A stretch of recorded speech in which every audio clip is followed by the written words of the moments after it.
got a special guest today, ladies and gents. We have the Presidente of Karate Combat, Asim Zaidi. I'll leave this on the table just so. That's gonna be in G's ass in about 2 minutes. That and that butt plug. He's gonna follow that thing right up with. Not necessarily in that order. Oh, the idea that an Arab dude who grew up in Miami was not going to be flashy is kind of hilarious. Family has money. They're all very successful. My uncle was a taxi driver, passed away with $50 million in his account. How the fuck did a taxi driver go to 50? Yeah. What's the rule set difference from normal MMA? Is it strictly karate? Are boxers in there? You're going to love it. My boy Joe. As far as the rule set, it's simple.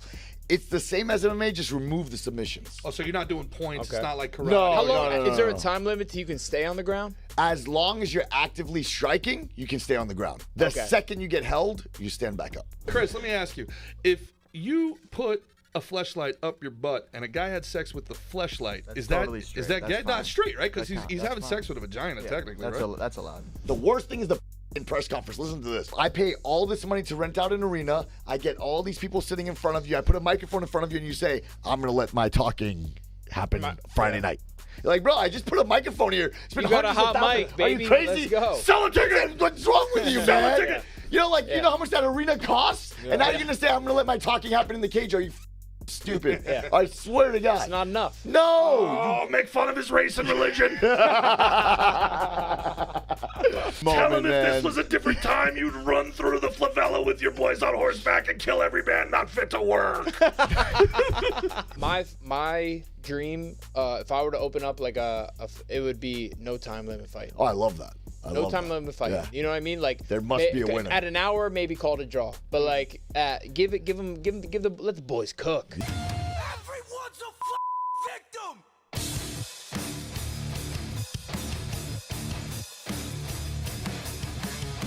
What up, Goon Squad? It's time for another Slick and Thick. It's your boy Gerard, Michael Slick. Slicky Thalls, Mickey Thicky Smalls himself right here. Hey, are you sure we're on? Because if not, it's okay. We can restart. Nah, we're going. We're going to do it live. We'll fix it in post. That was the sweet sound of the man, the myth, the legend, that Slick never Mick, happened. The ruler, Mickey Gall himself. And we're joined, obviously, with our boy, the King Goon himself, Christian Perello in the booth. What up? And we got a special guest today, ladies and gents. We have the Presidente of Karate Combat. CEO of Go Shed. CEO of Go Shed. Correct. Asim Zaidi. Is that correct, Asim Zaidi? Yes, sir. Asim Zaidi. Sure. I nailed it. Zaidi? I'll give him a 90%. It's good. Is that Zaidi? It's still good. I was going to ululate, but I thought that might be too much. I got to say, look, this is the coolest set I've been on so far. This is really cool, awesome. right? And I love it here. I love it. Look at that beard. Really what a great beard. No, he's put together well, beard? Man. He's put together, bro. That's a fantastic beard. I put effort in the beard. I appreciate you. What kind of effort we go here? Well, I got this this beard oil called Old Money. It's very hard to find, okay? I find it. I got 5 drops a day. Keep the beard shiny, style it up. That's fantastic. It's got layers. Hey, I could grow a beard too, guys. I could totally grow a sick beard. 100%. Nah, it'd be sick. It'd be like what you guys have. Why block this beautiful face from the earth? You know what I mean? Yeah, it'd be like slapping God in the face. I was thinking the same thing. It's people don't know we both stopped shaving at the same time. And that's Mick after 1 month. This is me after 1 month. And was that 1 month for you? No, this is I'm going on year 9 of having one beard instead of 2 chins. So I've been rocking the contour for a while. Now women put different layers on, and this is. I always say that's the men. sign. If I have a beard, I got on some fucking testosterone or something. That's the sign. It's always been like this. That's when I'm feeling USADA. If you see me with a full beard, you'd be like, Speaking of you motherfucker. No, What was that? I got on some testosterone. I carry it with me wherever I go. You just really? You just carry around a syringe. Testosterone. This isn't California, bro. We don't boot up down here in Florida. I don't play. You see, I barely fit in my fucking clothes. Yeah, look at that, how tight that is. Yeah, you know what's funny? You're one of the only guys who I saw be like, you know what? I don't even work out anymore. I just take some juice. I remember I saw that you do that on Instagram years ago. Yep. All right, we get it. You want Alistair Overeem to fight in your promotion. All right, we get it. I'm trying to be Alistair. I don't know. They got a lot of those things down here in Florida. Where what are they, like the health clinics where you can kind of like go and get your, peptides or whatever the fuck. Exactly. Anti-aging clinics. That's exactly what we call it. Anti-aging. Yes. But I told the guys, I'm like, dude, I don't want to get on a program. I want to abuse the performance-enhancing drugs. I respect it. Yeah, thank you. I respect it. Thank you. It's good to be straightforward with your doctor. Yeah, well, I mean, it doesn't help you by withholding How's it going? information. I'm very interested in Look knowing at him. how He this looks goes. great. Look at the beard. I You know. got the fucking the shoulders. Let me get a little shot. Let me get a little shot. Besides the temper, I feel pretty great. Yeah, I'm good. Yeah. That's great. I went from 192 to 220 in 3 weeks. Yeah, me too. Wow. You were in 4th grade though. Yeah, I did it with easy cheese and Ilio's Pizza. I didn't need no doctor. We did it the old school way. So what do you think about? Do you think there's guys in the UFC with the strict drug testing that are still juicing? Well, I would like to hope that they're not. The testing seems pretty great. Unfortunately, there's some fights that got canceled in Saudi. You heard about that, right? Nah, what happened to that? Oh man, there was a guy. He's a great fighter, and I loved how he got caught and got in front of it. So he got signed by the UFC. Jolton Lutterback. Okay. So actually, Jolton Lutterback is signed with my wife's management in GOAT Management. And, he got short notice called 3 weeks before the fight. He fought for karate combat, right? Combat. Yeah. And he got called 3 weeks before, and he signed whatever, and now he got popped. And he's like, dude, I took it 3 months ago. I never thought I would get signed with the UFC. I'm 32 years old. I had no idea. I thought I would get away with cheating. I had no idea I wouldn't be allowed to cheat. Yeah, what the heck? I was just trying to cheat in peace, and then they called me up. The hell? Poor guy. So I didn't know. Yeah, I saw him go in and then go out. That's hilarious. Can you imagine if I pulled the same thing in like baseball? They were like, "Hey, you got called back up." Oh, I'm not ready yet. No, it's that Dave Chappelle joke. It's like, You need like I'm 6 more sorry. weeks. It's Dave Chappelle joke. He goes, "I'm sorry, officer. I didn't know I couldn't do that." That's David, the white guy. David, I got it. I was impressed. Sorry, officer. I did not know I couldn't do that. All these UFC fighters are like, tainted supplement. He's like, well, I juiced, but I didn't fucking know you were going to call me. Nah, it was back was then. It was a long time ago. Yeah. Summer was coming up. I just wanted to go to the beach, like... Come on. That's hilarious. Where he's like, yeah, I just didn't think I'd get signed, so, all right. So in your expert opinion, though, I'm curious. Because I don't know shit about it. I've never taken anything. I don't know. I don't know how to do I wouldn't even know how to do it if I tried. So that I'm not trying to go to sleep fucking worried and all that shit. Do you think it's possible that there are fighters? Because people say that there's juice fighters. But I can't say yes or no. You know what I mean? I don't know too much about how strict the testings are. I would think it's very difficult, right? Well, you got UFC fighters. Yeah, but that's the thing. None of them. I'm not going to let my fighters. Hell no. No one in my gym is going to take anything.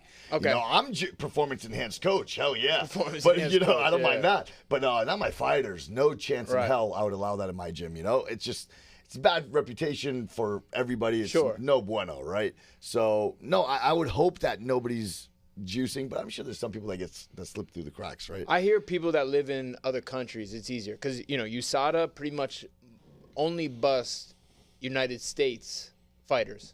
You know what I mean? So like you hear someone goes to Thailand for about a year, it's like want to be a little suspicious of that guy. And they're not sending anybody to test them in Thailand. Well, here's the thing: they could send them, but it's going to be a Thai guy who, if you're like, here's $100, you pee in that cup, that's their fucking year salary.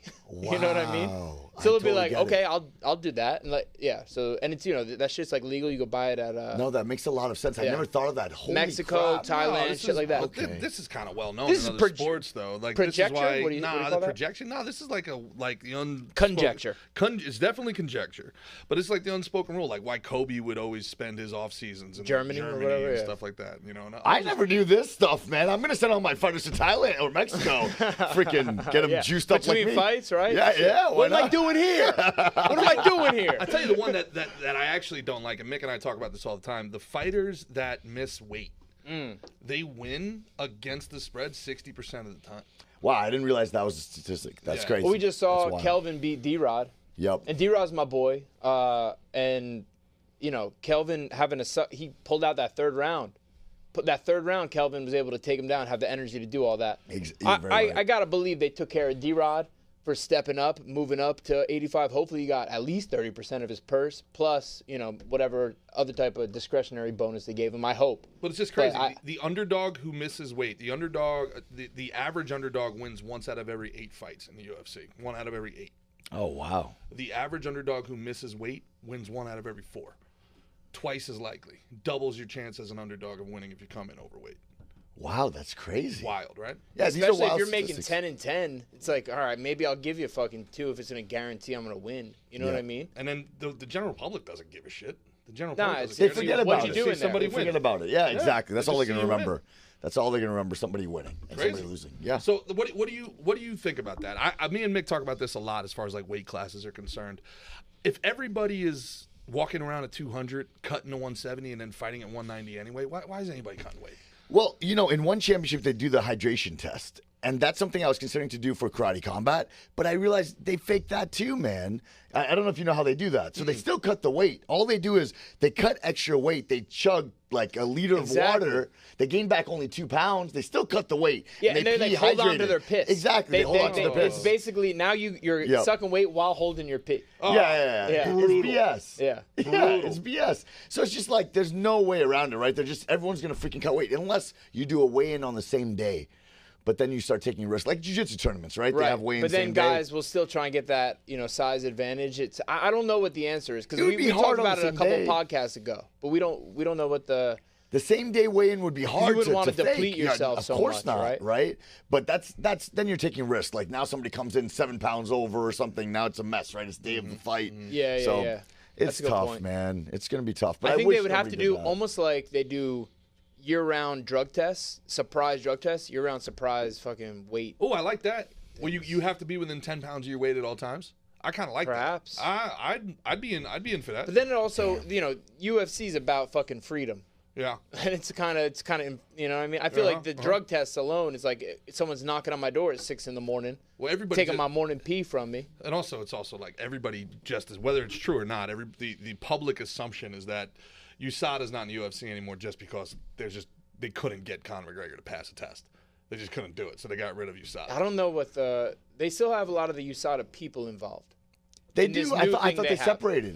Jeff Nowitzki's still the head of it. Okay. It's just like clean sport or something it's called now, and it's basically the same. I got drug tested out the wazoo.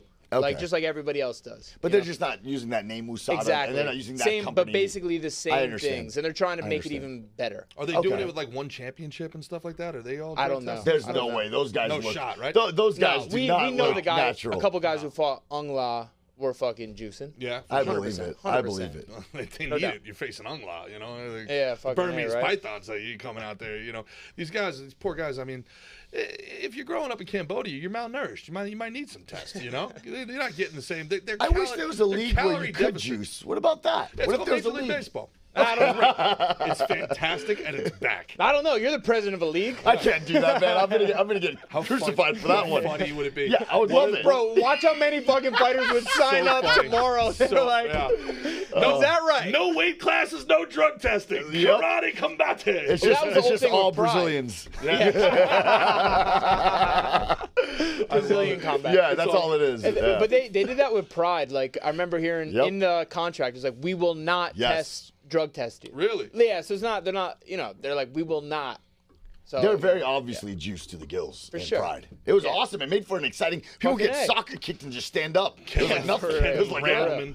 Yeah. Just looking, 60-inch back, 28-inch waist. It's just like, this is what I want to see here. Oh, yeah. That's great, man. Just nothing but Brazilians and Russians. That's it. Change your name to Dana Off-White. It'd be fucking hilarious. Dana Brown. They call me Dana Brown. Really? Yeah. All right, well, I didn't want to go that far close. with it. Dana Off-White was the second choice, by the way. Was that right? But Dana Brown chose Dana Brown. It made more sense. Yeah, it makes more sense. That's so funny if one of your fighters pops and they're going to be looking at you carrying around the needle. That would suck, dude. If one, I'll leave this on the table just so. That's gonna be in G's ass in about 2 minutes. That and that butt plug. He's gonna follow that thing right up with. Not necessarily in that order. Oh, I thought that was a chess piece. Oh yeah. I thought it was a chess piece too. Of course, that's what it is. That's how we think. You know what I mean? We're not disgusting fools like him. My mind totally. I saw a bishop. Yeah. I literally saw a bishop sitting next to the fleshlight. Yes, the fleshlight. I don't even know what it's called. Oh yeah, neither do I. Yeah, right. My wife's proud of me. My wife's proud of me. Never heard of it. Never heard of it. What? I see it on the Instagram advertisements. Is that right? I don't know why. Now that we've said it out loud, the algorithm just. Oh no! You're gonna get the worst ones. You're gonna get the Temu ones or something like that. It's like that. That's our good friend Candace's right there. Now you're gonna get a Wish.com one of Lizzo. And it's gonna be like, I don't want this. Nobody wants this. It's terrible. I just see Andrew Tate and then Fleshlights on my Instagram. That's just all that's the algorithm for me right now. Huh. Yeah. But you didn't even know what that was called, huh? I didn't know what it was. I'm learning now. So Chris, let me ask you. If you put a fleshlight up your butt and a guy had sex with the fleshlight, is that gay? Not straight, right? Because he's having sex with a vagina, technically, right? That's allowed. I'm gonna have to go ahead and disagree, guys. Yeah? If I'm being honest, yeah. Sorry, CP.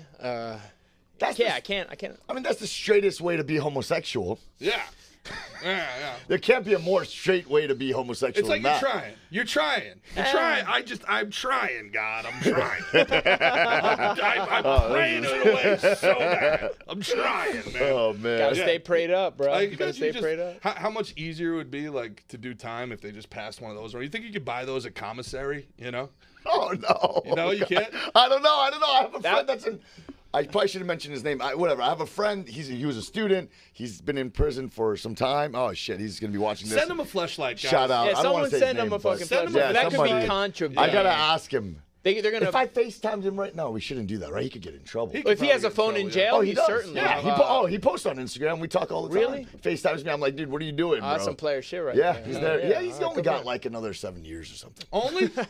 Oh, something light. Send him 2 fleshlights, guys. Yeah, he's gonna run through that one in about a Oh man, some variety. I hope he's laughing right now when he sees this. Yeah. I mean, these guys they have such ingenuity when they get inside. They might have made one out of like, toilet paper and a Doritos bag or something. Okay, You know? you're gonna be bet they shocked did. right now. They make boxing mitts out of the toilet rolls.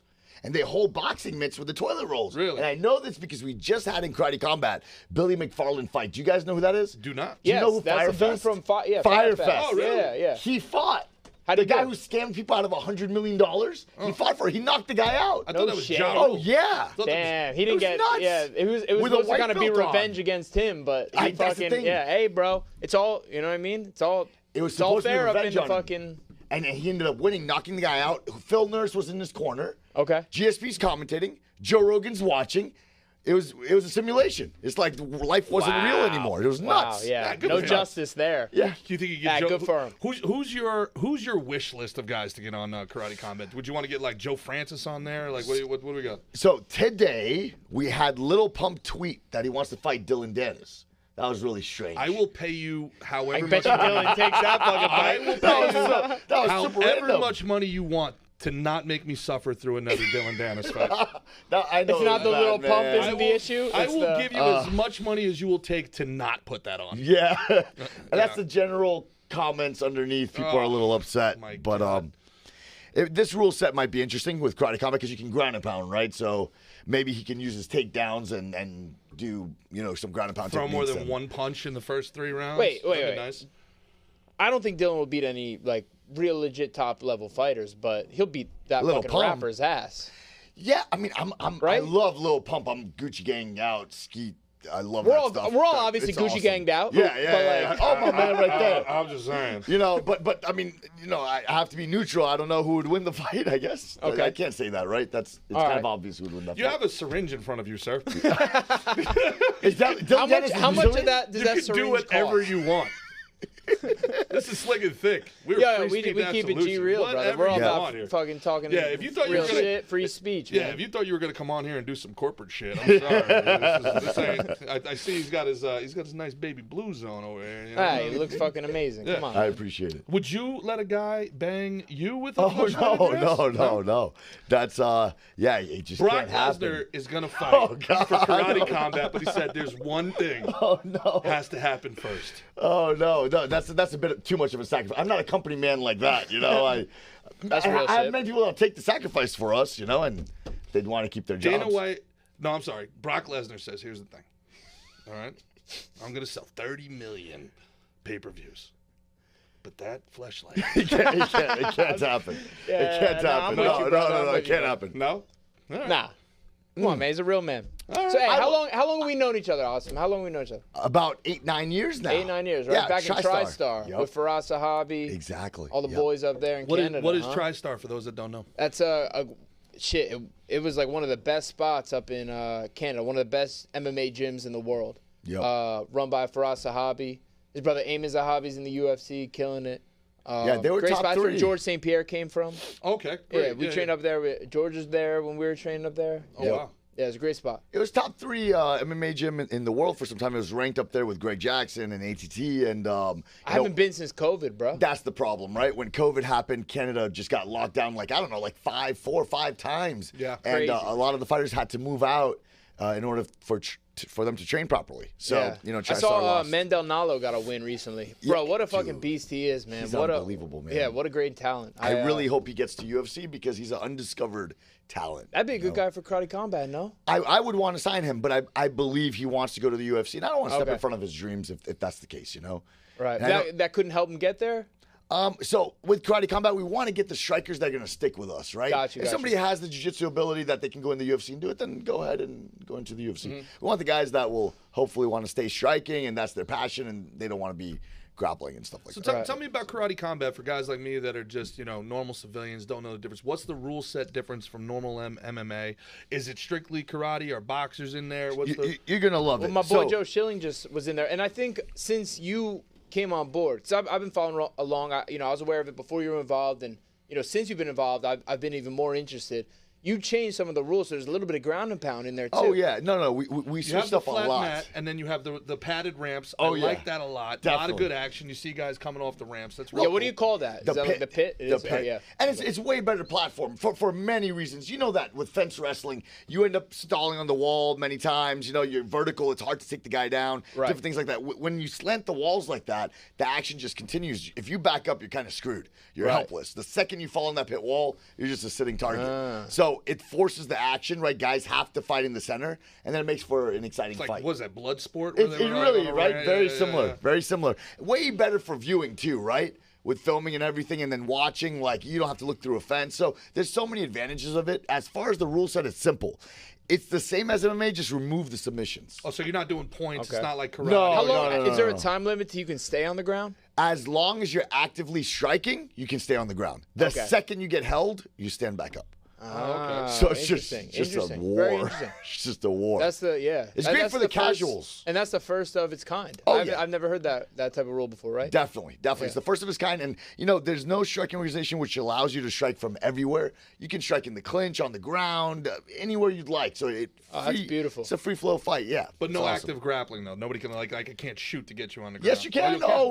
We can take down judo tosses, hip tosses, all that stuff. Catch the kick, double leg guy. You just got to stay fucking swinging on the ground. You got to swing on the ground. Yeah, if you're just holding a guy, they'll stand you back up. No submissions. Got it. So it's pure striking.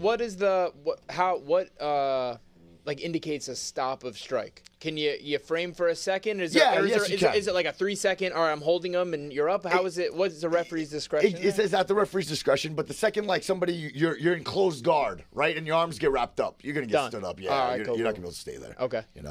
So, and it makes for an exciting fight. When you look at boxing or kickboxing, first of all, you got the big gloves, which already I think for fans, they're like, it doesn't feel the same as when you see the MMA gloves, right? So we got the MMA gloves on, so that's one. And then two, when you watch boxing, kickboxing, it's unrealistic in that you get dropped and you got 10 seconds to recover, And then, you know, you don't know. In a real fight, usually you get dropped once, you're going to get finished. Like, it's not, you don't have 10 seconds, that Tyson Fury thing, right, where he sits up. Right. It's really dramatic and fun, but it's not real. The part of it that I like, the comeback. It's really fun. It's like Rocky, right? But Rocky would have lost in real life because you get dropped once and you get finished in the UFC. So you kind of have that. You have the finishes because the second guy gets dropped, you go and finish the guy. So it becomes more realistic, far more realistic, you know? That's great. Elbows, that's knees, really cool. the whole striking? Oh, so the only thing that's different than MMA, I'm glad you mentioned that because I forgot about that, is the elbows. That's one thing I would love to change at some point. But as of right now, we have a lot of families watching because it's called karate. So with with no elbows, there's less blood. And I think it's like a more friendly environment because of that. But as a purist, I want the elbows. Sure. You know, so 100%. Bring that. So you when we met at TriStar, you were fighting. Yep. And now you said, what, you're 220 now? You were fighting at what, 145 back You were fighting at 145? Yeah, bro. Yeah. He was fighting at 145? Yeah, man. Yeah. Holy shit. Yeah. He was in like Christian's weight class over there. Nice. Yeah. I went through a whole thing. You know, I was a fighter. I won kickboxing worlds a couple times. Then I went pro in MMA. I used to fight at 55 and 70. I tried to go to 45. It was the worst time in my life to do that weight. You'd be a tall 45. Though. Yeah, it was horrible, though. Like, I'm a 200-pound guy. Like, I'm not a 45er, you know? And then eventually I decided to become a coach. I started training some fighters. They were doing amazing. We opened the Goat Shed, right, which is like the most viral MMA gym on the planet. We get like 15 million impressions a month on that one account, so it's pretty awesome. And we got a great record there, but now I got offered this presidency position. So now my time's split between coaching and now being president. And you're doing a lot of good things for young fighters coming up over there. You're letting them sleep in the gym. You're feeding them. That's a big thing about our gym that's unique. You know, we provide a place to stay. You got your meal plans, washer, dryer, kitchen, all that stuff. And we take care of these guys. That's phenomenal, man. Yeah, it's great. It's really awesome. I had to, unfortunately, it became my passion to coach these guys. I like fall in love with my fighters, and I want the best for them. And I had to step away. So now I've semi-retired from coaching. I'm only coaching the UFC guys and a few other prospects. Who do you got down there at Gosha, UFC guys? So we got Jillian Robertson. She has the most submissions in UFC history for females. We got Francisco Prado. He's 21 years old in the UFC. We got Eileen Perez, who twerks after she fights. That's everyone his new favorite fighter. Yeah, she fought right before me. I'm not. I didn't know. I got to be honest. I didn't know who she was. I was there to watch Mick fight, and then I was enthralled by what was happening in front of me. And then they started cutting to my boy's promo. I was like, not yet. Yep. Come back in a minute. I saw a thing on one of like the MMA meme pages. It's like, now as an MMA fan, you need like $400 a year on pay-per-views. You need $100 for Fight Pass. You need $200 for ESPN Plus and $30 a month for Perez. Is it Perez? Eileen Perez, Eileen Perez's OnlyFans. Yeah. So we got her. I mean, we got Dennis. We got Bernardo Sopai. So we got Dennis. Dennis. He's with Aljo a lot of times. I don't. Bazooka, my boy. Yeah. I love that kid. Yeah. So he comes down with us for camps, and then we also have a coach Salman that follows him to Vegas. So, we have like a team of 6 He's a great UFC kid, fighters. Man. Great kid, very talented fighter. He's fighting again in August now. Yep. Yeah, I'm excited for him. Yeah, he's going to be I love that kid. Great, solid person. Good Albanian boy. Yep. What makes these gyms succeed and fail, right? Like, I mean, everybody knows Jackson Wink, or I don't know if it's still Jackson Wink now. There was the Black Zillions, then the Black Zillions went away. You got Killcliff. You got American Top Team. What was the other one out in California everybody was at for a little bit? AKA, you got Kings MMA out there. So what makes these gyms kind of rise and fall, do you think? What makes these kind of like, is it groups of guys coming in together? Is it coaching style? There's a lot to it, but I think more than anything, the coach has to absolutely love their students. It needs to be a passion for them. They need to be willing to sacrifice their life for their students. And if you've got that, then you'll grow something special. But if it's not that, if you have a coach that's in it for the money or or just the wrong reasons, I just don't see him being able to grow anything there. You know, Goat Shed was based on that. Like, I just wanted the best for my guys, and I worked really hard to promote them, to promote the gym, to get them active. A few of those guys are now up at Killcliff with us. Yes. Oh, shit. Yeah, we had what do you call it? Like a rebellion inside the gym. And what do you mean? So 2 years into the gym, we had a rebellion where like half the team left to Killcliff with one coach that I had hired. and the other half stayed with me. And then, we continued to grow, and those guys parted ways, Okay. Basically, there was a rumor that my methods were going to get me blacklisted. We were going to get blacklisted By across like being Florida. viral and all that shit? Yeah, by acting crazy or being viral or what they didn't perceive as good business or not professional. Ironically, I'm a 33-year-old president of a $500 million company. And that's what I told him, is like, you guys yeah. are kind of like the new kids on the block, making noise, Yep. like doing it, on that new age shit. Oh, you're the NWO. You guys are like the New World Order. That's what Degeneration. it was. Nice. And we were wild with it. And then, they basically, a couple guys had a meeting. There was a guy I hired as a striking coach. He sort of created this rebellion against me. And he's like, dude, the way Asim's doing it is just not right. That's not how a coach acts, all this stuff. Meanwhile, now he holds pads, and, I fly around and hang out with the royal families. Come on. There we go. Oh, there we go. What's going There on we go. here? That was a shot. That's a shot across the bow right there. That's Yeah.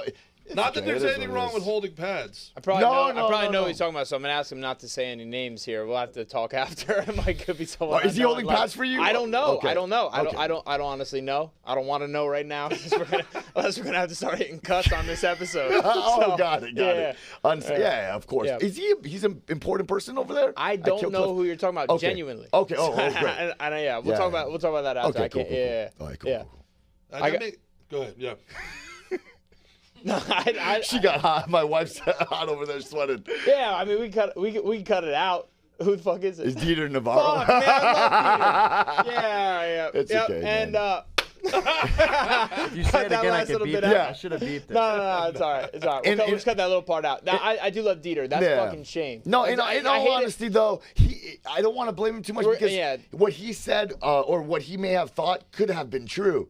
Because the way I was promoting and acting, I don't think it was done ever. And it was wild. It was risky. And he could have been right. Right.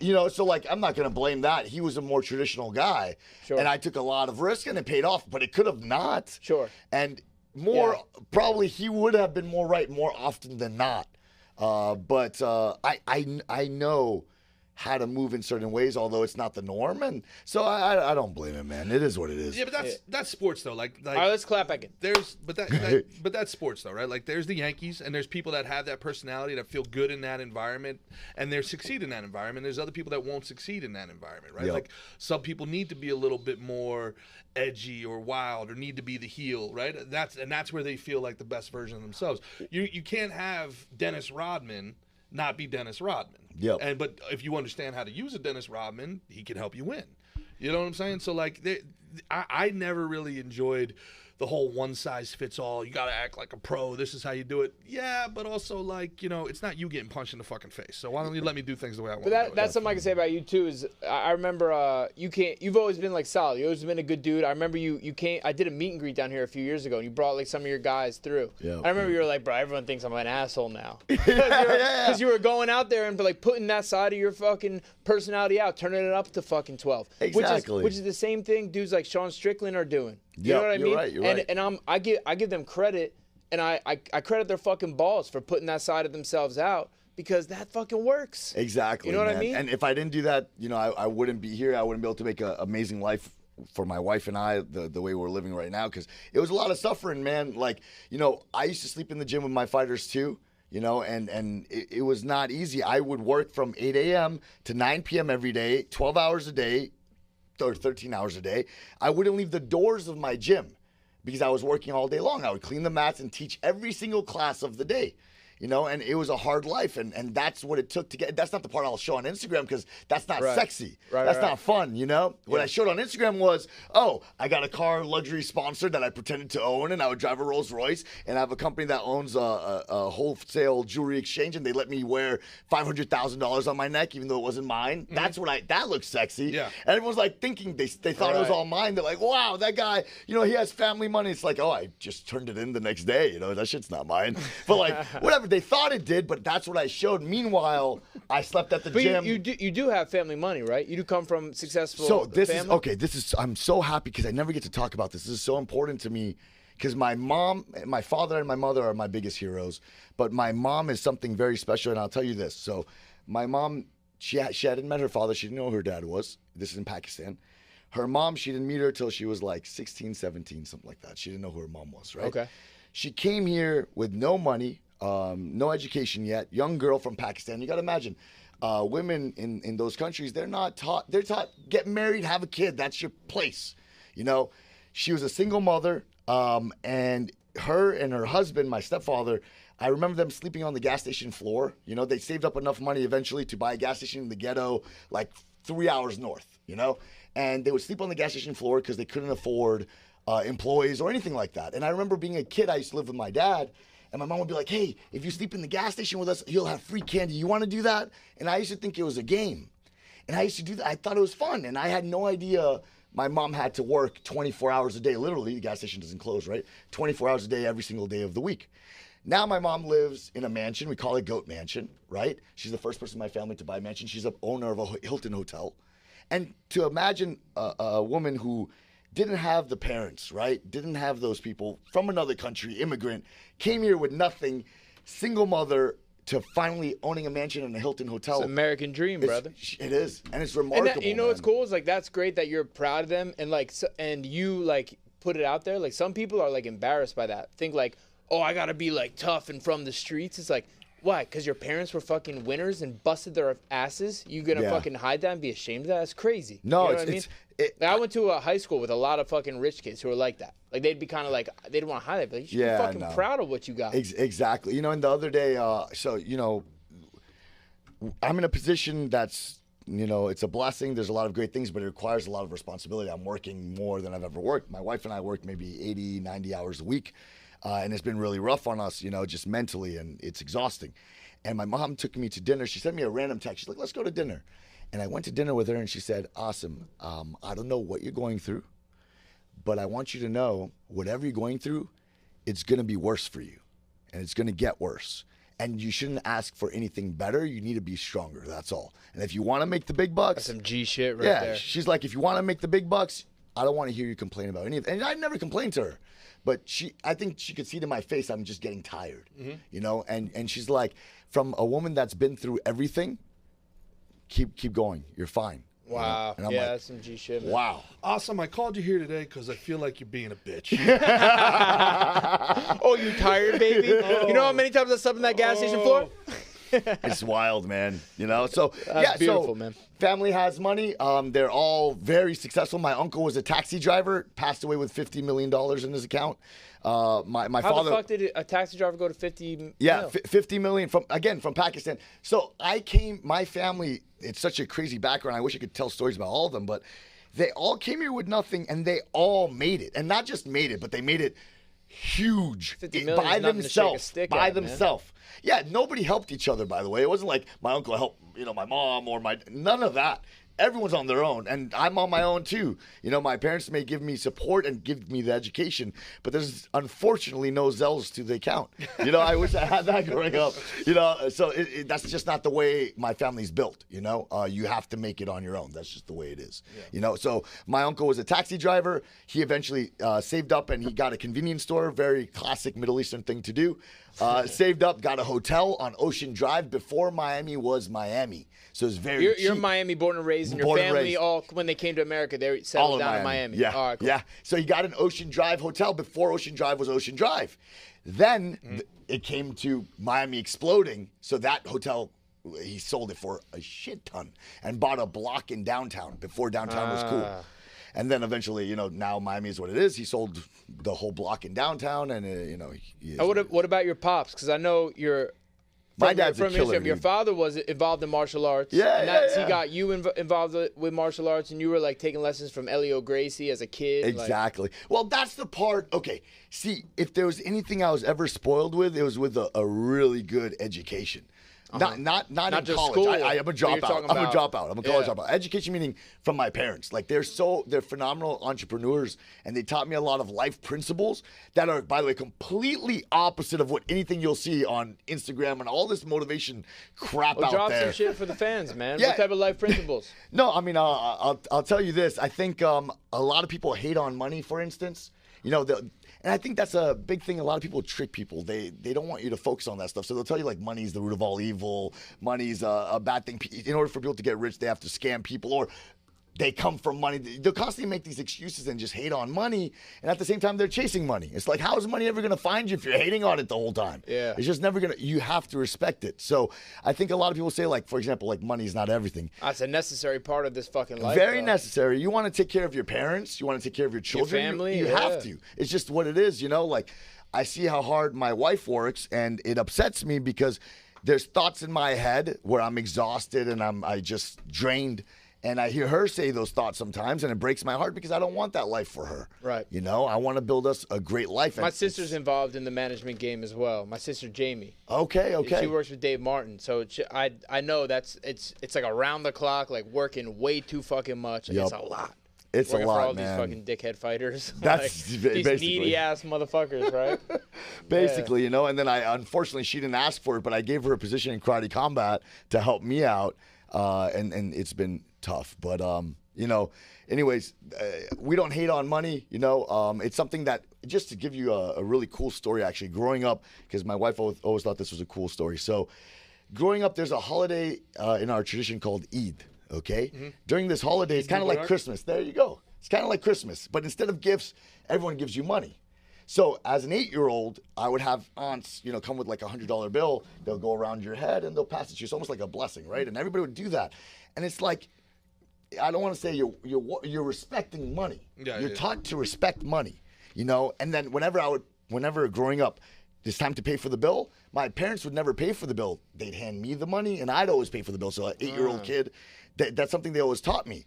Or if I need to buy something at the movie theater, concession stand, they would never give the cashier money. I had to give the cashier money. It was always my thing. dad would break my arm if I tried to pay for the fucking money. You eat, I pay. Yeah, exactly, like Tony Soprano. It Right? teaches you something interesting. Yeah, no, that's super interesting. I never heard that. Are you Arab? Do you consider yourself? So originally my family's Iraqi and Pakistani. So that's What was the first one? Iraqi. Iraq. Oh, okay. But I was born and raised in Miami. Like, I'm a Miami kid, you know. So guys, we got him. you know, but yeah, definitely. I don't know too much about the culture now that I'm going to Dubai and Abu Dhabi and the UAE so much, and spending time over there. Now I'm learning about the culture. Well, the reason I asked, right, the Arab Persian culture is very ostentatious with their money, right? Like if you talk about, you know, going over there to Dubai, and it's like, you know, they're very conservative in the nature and their religion, but then they show up with like a Maybach that only 4 of them in the world are made, you know? Yeah, like, exactly. Like, you know, so the idea that, you know, an Arab dude who grew up in Miami was not going to be flashy is kind of fucking hilarious. Like, you know, it was like Rick Ross and fucking PBD had a baby. So yeah, I mean, listen, people that hate, it's all insecurity. We all know that, right? They're like, oh, this guy had money, or this guy had this. There's a lot of people that had money, and you know, they put it up their fucking nose. They had it scanned away from them. You know, the Chinese have a saying about the third generation as a reset, right? So like the first guy is the worker. He understands money. He makes the money. The second person comes up with money, doesn't respect the money, and the third person has no idea how to work or respect money and loses it all. So then the fourth person has to build the money again. So I mean that's the idea of the grandkid generational. But like people that can build generational wealth, if you understand money, man, I mean money's a tool. Money is no different than a chainsaw. You put a chainsaw in the wrong person's hand, he's going to cut his leg off. You put a chainsaw in the right person's hand, and you know he'll build a house. Exactly. So you know there's nothing to ever like be upset about. I mean, I don't understand like why people would be mad that you were like flashing. I haven't seen the videos, frankly. So is the idea that like you were poaching people with these videos, or no, not at all. I think they were mad. They're like, look, this guy just hit the block. At the time, you know, when I opened Go Shit, I was like 29. So it's like, oh, he's a 29-year-old coach. We've been doing this for a decade. Why is this guy coming here saying his fighters are the best, pulling up in a Rolls Royce, wearing chains? Why's he got a Rolls Royce when he paying me $19 an hour? You know, they were mad at all those things, but you know, at the same time, you know, time has passed. Our team record is 110 wins, 12 losses. We are 8-3 in the UFC with 7 performance of the night bonuses. We can't argue it now. We're pretty successful. And then now, on top of that, you know, thank God with this position, it shows that I understand the business well enough to achieve something like that. Nah, for sure. When I saw you were getting involved there, I was like, nice. So, I was like, that we got a new fucking player in the game. I appreciate it. Well, I got one more question for you. You said that you're not as involved in the coaching anymore. So who did you hire to replace you? That's a good question. Because, I think I've heard the same thing. My mentor, David Adiv, who I, learned from forever, he was like, don't open a gym till you're ready to be on those mats every day, pouring yourself out. Exactly. So now you've done that, but now you had other things, other blessings come along. So now who do you have filling your shoes? And one thing I'll say is I had my heart broken many times as a coach, which is why I decided to step away. How so? It wasn't necessarily because of the presidency. So basically, like fighters leaving, or what do you mean? Yeah, why was your heart broken? I'll give you a couple stories, that really stung, and I'll tell you the last straw for me. I just gave the speech Monday that I'm retiring from coaching the majority of fighters. I just gave that Monday, this was a very sentimental thing to me. My heart was definitely broken. So, poured my life into this gym, coached 13 hours a day, paying for all these fighters' meals and all this stuff, and giving them a place to stay.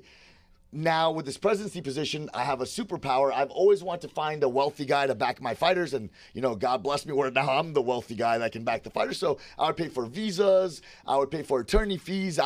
Getting fighters out of their contracts in different organizations, I could pay the breaking fee for that. I could do crazy things.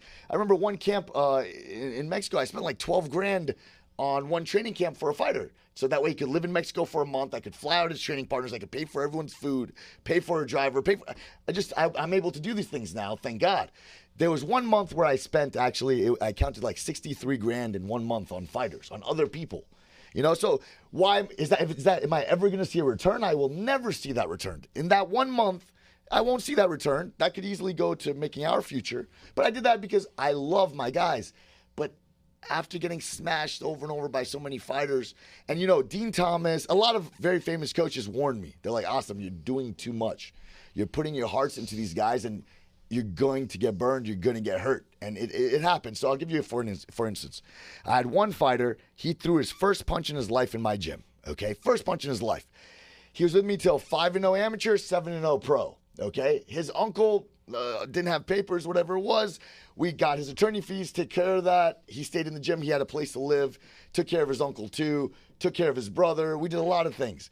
He goes to me. He's like, man, I think I'm going to retire from MMA.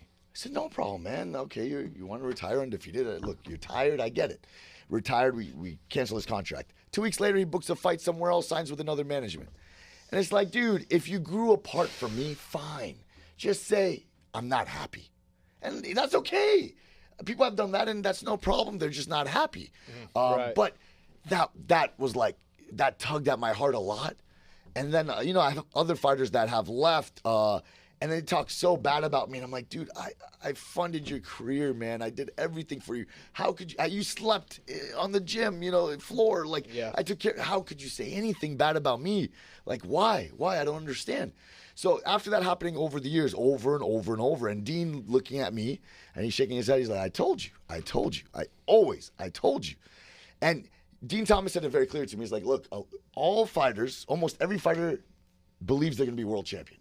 And because of that, they feel entitled to your attention, to you funding them. They're like, oh, he should be happy to pay for my freaking meal. He should be happy to give me training. Exactly. I've heard a lot of coaches gripe about that, especially in this new generation. They all think they're Conor McGregor Juniors. And you're very right, And then so that happened to me so many times. And then finally, there was a last straw.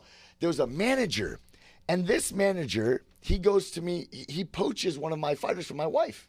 And he ends up signing one of my wife's fighters. So I call him like, hey, man, I would never sign your fighters. I don't try to poach. I pay for their whole training camp. Pay like 15 grand one camp, 12 grand here.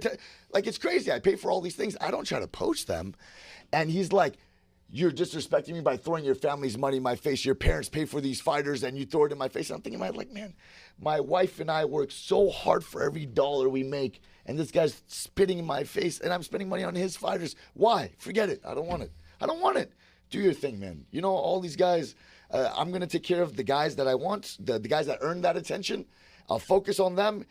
God willing, if somebody's able to work hard and get there, I'll take care of them too. But I need to be with a group that I believe in and I trust. That I trust more than anything. Right. And that's they reciprocate that respect. Exactly, man. It's too much. Is there a conflict of interest with you being president of a promotion now and then having fighters that are under you? It stinks. I have 3 fighters from Goat Shed that are signed to Karate Combat. And I really don't like it because I can't corner them, you know? And that's like a tough one. And a lot of them are like homegrown. And it's like, dude, like you've been with me for so many years. I really care about this guy and I can't corner him anymore. I end up getting in tears when they fight because I'm so emotional and I can't say anything. So it's tough. I by the way, like I hate to sound so sensitive, but I truly love these guys. Well, They're like it's the test. Yeah, oh, very true. No, but I love these guys, man. Yeah, 100%. You know? That blood of the covenant, you know? Like I've talked about it before on the podcast, but like they say, everyone think like blood's thicker than water. That's what the saying has been bastardized down to. But the real saying is blood of the covenant is thicker than water of the womb. The bond you get it means when you go to war together, shed blood together, spill blood together. That bond is bigger than someone who's shared the same womb as you. Wow, that is deeper than like a brother or a sister. And it's the same thing when you corner people. That fucking feeling is so helpless. Yeah. It's weird because all of fight camp, like when it's you're feeling the nerves the whole time a little bit. But then when you're cornering, like you want to make sure your guy's good. But then when it's time to fight, when you're in the locker room, even when you get in the locker room, it's chill. And then when you're about to leave the locker room, it's like, whew, I hope we did enough. And then you get to the cage and you watch your brother get fucking locked in the cage, and you're out here fucking helpless, like. This ain't a street fight. I can't go kick this guy in the fucking head if he gets on top of him. It's like, it's helpless as fuck. It's real thing. That's not sensitive, man. That's the love, and that's blood of the covenant right there. That's real shit. No, I love how you put that. I'll never forget that quote, actually. That's pretty amazing. And the biggest problem here, man, is resource insecurity, right? A lot of people don't know how little money there actually is in MMA until you get to the highest level. Oh, yeah. That's very true. There's guys that are pro fighters, quote unquote, that are making half of minimum wage a year. There's guys in the UFC who are fucking struggling. Yeah, there's guys in the UFC that are, they'll even in the highest level. You know what I mean? Like you said, to the highest of the highest level. Yeah, I mean, if you fight twice in the UFC and you're brand new, what are you making? 30 grand? If you win both, maybe 60. I mean, that's not quite. Not quite. Not quite. Almost. So I mean, you could come out and work retail out of high school and make that money. Yep. So I think one of the issues at the lower levels is like everybody just is desperate. It's desperate. And if you're in a position where you don't need to be around desperate people, like that's just like, man, I don't want to do that. That's not what I want to do. Yeah, you can't be surprised when people are making those moves because it's like you said, it's that desperate kind of thing where it's like, they're like, the only reason why I'm not there is because him? I don't know. You know what I mean? Yeah, they fucking make a jump, and then they go there, and they realize it's the same shit. And, we call it the curse of the GOAT. It's like a strange thing that, everybody that left the gym, that first year, I think it was the first year they either didn't fight or they just only lost. It was very strange. And there was like a little karmatic thing that happened there maybe. But I don't wish bad about any of those dudes, like how we talked about earlier, that rebellion, it was very illogical. Everything I did in this sport so far has been so against the grain. Now everyone's coming and saying, wow, that was amazing. That's genius. How it goes, right? They call you crazy until you fucking, then you're a genius. Yeah, exactly. You're crazy until you're a genius. Yeah, definitely. Even in kickboxing, I mean, you kickboxed at the world class level, literally. World champion level kickboxing. What type of money was that? Nothing. Yeah, man, if I say... that world title, I made like $2,000 in Italy. $2,000. Yeah, I was representing the USA in Italy against Azerbaijan. Fought I don't know how many fights to get there, and it was $2,000. Yeah, Henry Hooft had like over 100 kickboxing fights. That's like a round trip flight to Italy. Yeah. Yeah. It's like, well, we'll fly out there, kid. Good luck. I mean, that's you have to do it for the love of it, but also at the same time, you start getting into your mid-20s, and it's like, bro, I got to do something with my life here. Yeah, exactly. I got to make some money. I mean, I don't know, but also, can you wait tables when you're doing 2-a-days in MMA? Is your body okay to work construction? Like, if you were going to do it over, we've kind of had this conversation, and we settled on firefighter. We think firefighter's like the perfect job to have. If you're going to... Right, you do... What is it? Like, you do 24 hours on, then you got like 2-3 days off? Yeah, 24 hours on. So, 24 hours on, maybe you could lift some weights, do a little strength and conditioning at the firehouse, and at then... the firehouse, yeah, you need to do take your some training time off. after that. Yeah, what job do you think... Because I tell people this all the time. My big thing when I was playing baseball was I didn't run out of opportunity. I ran out of money. I was still good. I was just broke. So before I could get a chance to go like really. He was in the Cardinals organization, minor league organization. Okay. About like 200 pounds ago. So yeah, probably so you run out of money before you run out of opportunity. So my big cliche thing I say is don't chase your dreams, finance them, right? So if you're going to be fighting and if you're a kid coming up through, what is a job that they should be doing? What's something that they should be doing to make sure that they don't run out of money before they run out of opportunity? So I love that you're mentioning that. I have one fighter in particular that pops in my head, Ryan Coos. So this guy, Third Street Savage. So he opened up a business called Dirty Boys. It's a junk haul removal thing.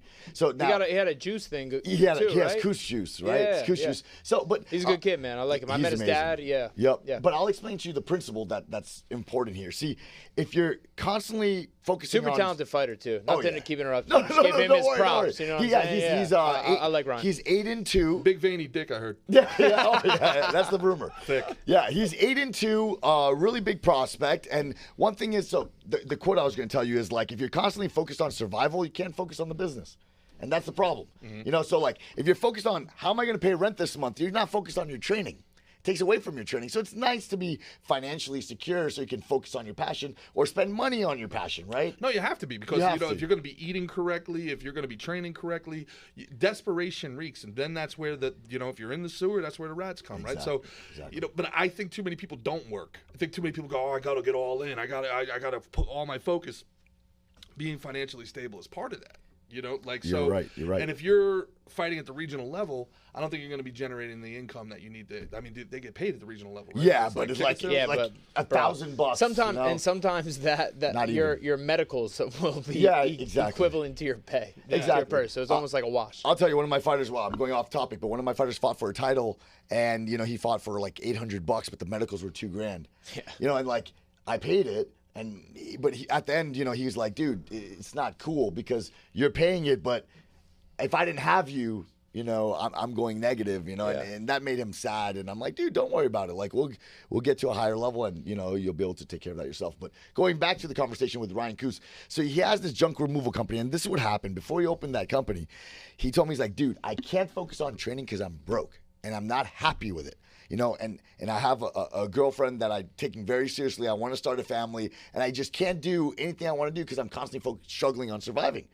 So he opened this company. He bought a truck, and he does junk removal, all this stuff. And now he's got it as a passive income where fighters now can work that job, essentially like a garbage man. So they can make some money. So they can make money, and he's making money as well. And now he buys a second truck, that's great. And he creates a business, and he did it. And he did it, and he's having a kid now. So it's pretty awesome, that he was able to do that. But the whole point is... Not everybody's an entrepreneur, though. I think that's an outlier. I got to be honest. I think that's an outlier. There's a lot of people that are going to hear that and are going to go that route. And you know what GSP did, right? No. So I was with GSP, like 2 weeks ago, and, we were training every morning with John Danner, and he was telling me stories. And actually, we went to dinner, and he got kind of annoyed. He's like, man, some of these young fighters, they annoy me. I'm like, what happened? He's like, they asked me, they're like, hey, on the come up, how'd you get sponsors? What'd you do to get sponsors to pay for your training?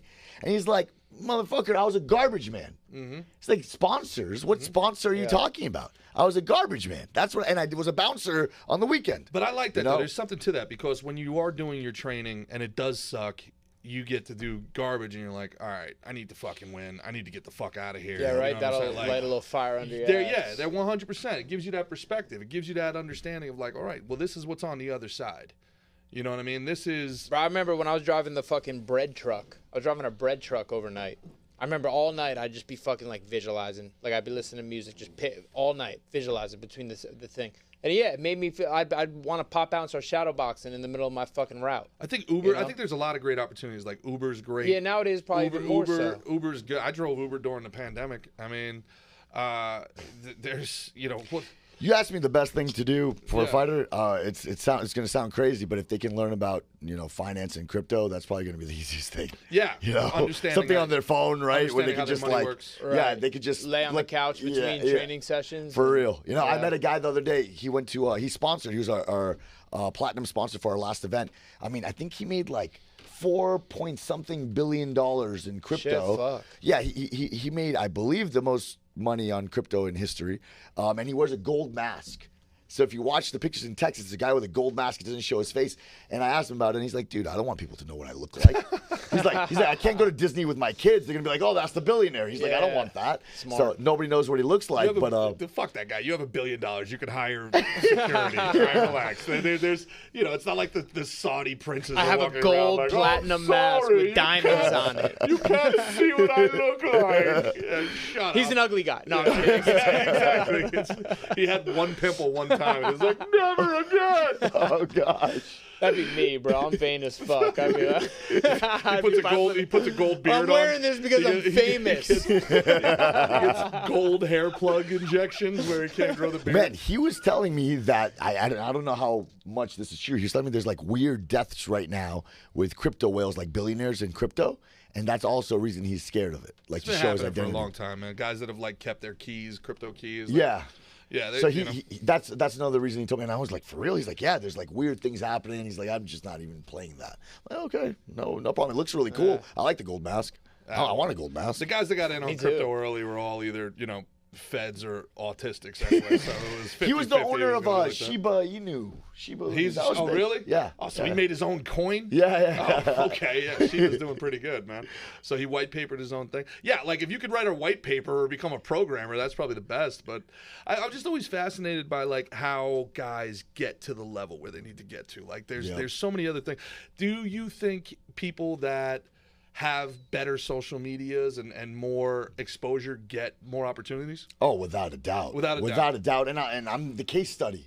My fight gym is the case study because nonstop. Look, we were the most active fight team for 4 years in Florida. In Florida fights, we were the most active because we sold the most tickets and we would promote the most. Like, if you want to sell out an arena in Florida, you would have to put my guys. Because I would have a guy, maybe he sells 200-300 tickets, you're going to make, I'm going to make like 40-50K off this one fighter. That's the way it works in the regional scene, man. Exactly. You can sell tickets. You can fight. It. What do you think about that, Mick? What do you think about that? Do you think I get it. I 100% get it. I mean, what these regional promotions, they're trying to make money. They're not. It's what I mean. It's not they're not the UFC. Doesn't that give the Dagestani guys like an unfair advantage? They're just focusing on one thing constantly while everybody else has to be a garbage man. And now I'm a social media star. And these guys just have to work on Smish. No, because if the regional guy wanted to be like, hey, you're gonna give me that Dagestani? Nah, give me someone else. Oh yeah, yeah. They could probably call their shot a little more. Oh, interesting. Yeah. He's 100% right. Really? Of course you can. And they don't want to see. Yeah, they want to see that guy keep fucking. They're gonna take care of that guy. If that's selling 300 tickets, that's crazy. On a regional scene, imagine this, right? On a regional scene, this guy finally gets an opportunity to fight. His fighter pulls out, but he sells 10 tickets. The promoter's not gonna replace his opponent. Yeah, like the guy says, we lost the fight, no big deal. With my guys, it's like, we lost the fight. The promoter's scrambling. We got to fly somebody. He has to fight. We sold 200 tickets. We have to do it. And then, boom, my guy fights, And it's like, so you get more active. 100%. That has something to do with it, But it's probably like young comedians. Oh, it's exactly like that. If you would do what are they called, bringer shows? Yeah, yep. And you have to, if you basically sell tickets. Mm-hmm. So it's the same thing. If I mean, it's not like you got an opponent pull out type thing, but if you can sell fucking 100 tickets to every show, that promoter's going to want your ass on stage. That's me. I do whether that. You suck or not. 100%. The people that open for me, I'm like, okay, man, I really like you. You're really funny, but this guy sells 50 tickets, so there you go. Exactly. Guess who's coming on the road? Same thing. Guess who's opening up? Yeah. Same exact You want 20 thing. minutes on Thursday? I got you, boo. Yeah. Come on. You know what sucks with karate combat? There's a couple fighters that they just don't get the views. And, they want to make the big bucks. They want to be world champion and get their title shots. And it's like, it's really hard. No one's watching you. People got to give a shit. They have to care about you, man. Yeah. And I try to tell them, like, guys, you need to promote yourself. You need to go out there and own the mic. When I give you that mic, or I put you in the worst thing is the fucking press conference. Listen to this. I pay all this money to rent out an arena. I get all these people sitting in front of you. I put a microphone in front of you, and you say, I'm going to let my talking happen Friday night. You're like, bro, I just put a microphone here. You got a hot mic, baby. Are you crazy? Let's go. Sell a ticket. What's wrong with you, man? You know, like, you know how much that arena costs? And now you're going to say, I'm going to let my talking happen in the cage? Are you fucking stupid? I swear to God. It's not enough. No. Oh, make fun of his race and religion. You gotta own every moment, Tell him man. if this was a different time, you'd run through the favela with your boys on horseback and kill every man not fit to work. That was one of my favorite quotes, by the way. I love that one. Yeah, that's great. Do it! Man, your recall is amazing, G. You fucking Yeah, that nailed was shit. wild. That was good. I gooned to it. Was that Chael or Connor? That was Connor, right? Connor, Nice, yeah. nice. Yeah, but then in Chael, exactly. Chael's the man. Never lost Yeah. a round. Never lost a round, Chael Sonnen.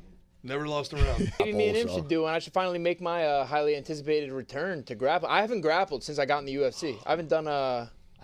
I wish I would have. That would have been awesome. Damn. That What do you mean you sucks. wish? In Nashville? No, but the Friday. I'm talking about right now. That would have been sick. Nashville, I mean, bruh. If he's down to go back to back, I mean, why not? But damn, Or man, someone else. I would have Tell me freaking someone loved else. that. No, we got to do it. Yeah. I didn't even think about that. I don't know why. I didn't think about that. I haven't done them. I've had a lot of people reach out. I remember, like in the past. Why don't they you were- just cash in the money in the bank, and then whoever won has to fight you right then and there. That's how it works, right? You just cash in the money in the bank. This is a WWE thing. Yeah. I'm You guys not embarrassed do to that? admit I'm not familiar. Do you not? How does that work? You get the money in the bank. What does that mean? It's a WWE gimmick. I know. Wait, but how does what it does go? that How does it mean? go? So there's a big fight in the beginning of the year, normally at like Royal Rumble or something. Okay. Somebody has to climb up the ladder, pull the money, and then they get the money in a suitcase. And at any point, they can cash it in for a title shot. And normally it's a great gimmick when, like, you know, the big champion goes through a really tough match and barely pulls out a win. Then you run down and you cash in the money in the bank and you lay on his lifeless body to get your 3 count and you're the champion. And that basically starts the new. I'm embarrassed You about probably this. pulled that off in real life in Mexico. That's all right. Anyway, will the Mexican I'll just do a legit match. I know, like I've had people reach out about doing them before. The what is it? Yeah, What's the one they Pits do? Up The series. yeah, a bunch of them have reached out to me, but I was like, in the beginning especially, I was like, because I had done probably 100 grappling matches before I got in the UFC, and then I was like, no, I'm just focused. I got to get my striking up, do all the shit. But I think it's about time I get follow back dude. into the fucking I like him a lot. I follow dude. What's his name? Malaki. Malacca. What are you talking about, man? Nah, he's know really we great. had He's got a Greek great food today. Instagram. He's a black belt professor. Great, very very interesting. I know who you're Instagram. talking about. You know Malachi. yeah. Yeah, he did a show at the studio. Yeah, he's an interesting dude, and he did a whole thing that ADCC. Oh, you want me to grapple him? Well, here's the thing. He said more UFC guys would grapple if all they did is just get rid of heel hooks and leg locks. Just don't do that. And Well, then the more guys- UFC Fight Pass Invitational, with some matches, they make like exceptions where they're like, oh, no heel hooks and stuff like that. I believe they make that rule once in a while, you know, to protect the UFC guys. So Yeah, because I mean, once in a look, while. you go out and grapple. I'll have a good time, but like, don't blow my fucking knee Yeah. out, dude. I'm Like- not worried about that. Nah, I don't think you're worried about that. Not worried either. about that. Okay. Yeah, I know you got it. I know your jiu-jitsu's legit. I want to do remember, the I B-bars. remember. I want to do the heel hooks. Yeah. Yeah, I mean, hey, look, it'd be a lot of fun. I think any time that there's more eyeballs on the art, it's a good thing. For man. sure. It's a good Well, thing. you know what's strange with karate combat? A lot of the karate guys hate on the jiu-jitsu. Like, they're like, oh, why are they doing that? Why are they allowing that in karate combat? But the jiu-jitsu guys love the karate combat. So it's kind of strange, you know? It's like, I don't know why there's that discrimination there. I think it helps all martial arts. You know, we bring the views to everybody. Yeah. You know, and that's the whole point of it, you know? How about Ross Levine? Ross Levine just retired. I know, bro. But what a good. I thought know. his post-fight speech was great, Perfect. and I remember him. I trained with him up in like Boston. Yep. Years ago, and it was really nice to see him. He's fucking a phenom, bro. Oh, he's an absolute phenom, you know. Yeah. And we're talking about one day doing like a Hall of Fame for karate combat, and without a doubt, he has to be on discussion to get into the Hall of Fame. You know, he has to be. He's probably the greatest champion. He was undefeated in his weight class, finishing everybody with highlight reel knockouts. And his last fight was so poetic. It was finally in front of Joe Rogan. Joe Rogan absolutely loved it. He went there and shook his hand. He made a great speech after, right? And it was really dramatic, and he did what he had to do. So it was great. Well, Yeah, if, it was if people want to watch a 60-year-old Mike Tyson fight Jake Paul, my do you think you can gosh. get an 81-year-old Chuck Norris out there in karate combat? I never Chuck thought Norris of it, versus like Frank Dux or something? What's his name? Dukes? We're not talking about that. Is We're talking about me grappling, motherfucker, Norris. bro. I grapple him. Mickey Gall grapples Chuck, Norris. I think Chuck Norris is a black belt too, actually, in jiu-jitsu. Yeah. Well, he talked about he went and trained with the Gracies back in the day. Yep. And he was like, "Whoa, what the fuck is this?" And he did a challenge match with Orion. Yeah. And he got all into it. He wasn't like one of those guys. Was Chuck Norris like a legit fighter? Was he legit? Yes. It was legit? Yeah, I'd say he's more legit than some of the. You think who was more legit, him or Bruce Lee? Probably Chuck. You think Chuck was more legit, really? I'm not. I couldn't say it for sure. I have no idea. Yeah. Well, Jean-Claude Van Damme was. But I think Chuck competed more than Bruce Lee. Yeah, I don't know if Bruce Lee competed. I think Chuck competed. Yeah. So like we're saying, like we know put your fucking balls out there and put it on the line. Yeah, I give you more credit. Yeah, isn't there something with that dude Frank Dux? Is it Frank Dux? Is that how you said that? DUX, right? Yeah. The Bloodsport guy. Isn't it like that story that he told? Maybe not all 100% true. What story was that? Like Bloodsport's supposed to be like the Kumite. It's supposed to be like his true story. I had no freaking idea about that. Yeah. Well, now I feel pretty ignorant. I had no idea that was a real thing. Well, a lot of people like kind of call him out on it. Yeah, because he sold the movie twice, and it's Kickboxer and it's Bloodsport. Yep. And they're both apparent like. So he was like, he told people he was this like Green Beret, and that while he was over there, he fought in the Kumite, and people were like, I don't remember you ever being in the Army. Aren't there records of this? You could just show us. Like you could show us. Everything was lost in a fire. Okay. That's a legend, right? Well, I guess we just believe you then. Yep. Alexander Library over here. Yeah. It's crazy. Yeah, it's like the moon landing. We lost it all. I don't know what to tell you. It's gone. With Karate Combat, I mean, I want to bring legends like that. I mean, maybe obviously they can't fight. It was cool. You did Luke and Schilling. Yeah, we Schilling's did Luke my boy. We did Pettis and Benson Henderson 3. Shit. Yeah. I fucking missed that one. Yeah, man. When was that? That was in December. All right. Yeah, in Las Vegas. So we did Pettis, Benson Henderson 3. It was awesome. Benson really went after it. It was such a tight fight. Did Pettis win 3 times against him? Yeah. But what was really cool? Okay, what's cool about Karate Combat is this: if it's a split decision or a draw, it goes to an extra round. I like that. Love it. So what happens with Pettis and Benson? It was a split decision, so it went to an extra round. So that way there was a definite winner. My dream, if I were to open up like it would be no time limit fight. Oh, I love that. No time limit fight. Yeah. You know what I mean? Like there must be a winner. At an hour, maybe call it a draw. But like, let the boys cook. Yeah. Let them cook. I love Pride 10 minutes. Yep. You know what I mean? Great. They should. I would love that. I think that's the ultimate expression. You know what I mean? As you said, a purist earlier. Yeah, exactly. And I love to use that word because that's fighting in its most pure form. What stinks is like, you finally 5 minutes, you Stand take the guy up. down, you grapple, you mount, you finally catch his back, and then they're like, all right, it's time, start again standing. Yeah, like, you need a break? No, we're fucking fighting. Yeah, There's no fucking breaks. And then what? You're going to exactly. let us fight again? Nah, in the streets, it gets broken up by the cops and it's over. Yep. I felt bad for Damian Maia. That would happen to him every time. Yeah. He would take everyone's back in the first round, and then, you got to restart standing now. Good luck getting out of it. Oh, great. Yeah, definitely. It changes the dynamic for sure. Yeah. Tell people where they can find you. Tell people where they can find Karate Combat. Yeah, man. So Karate Combat, we're free on YouTube, free on Twitter, Facebook, and we're on Fight Pass now. So essentially, we just want as many eyes as possible on Karate Combat. That's the objective, right? So there's no paywall behind us.